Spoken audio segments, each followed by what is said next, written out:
start.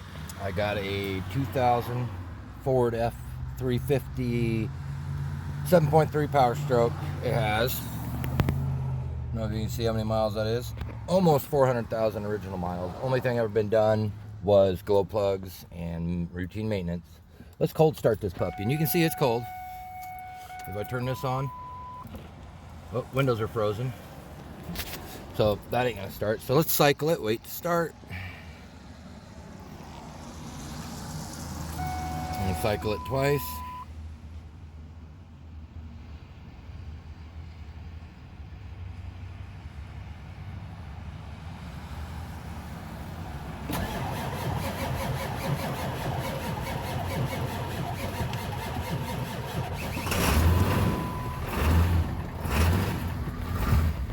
Not bad for a 22-degree morning. Not a super cold start, but let me remind you, this truck has sat for 5 years in a barn.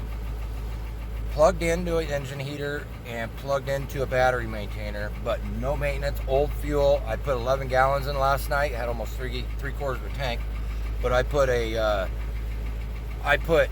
gallons in last night just to make sure it was full. But it started right up. How much? All of it. Anyway, good. It started up nicely. And it could be colder than that too. It could be more about 19 or so. But anyway, I see my breath. Anyway, cold start.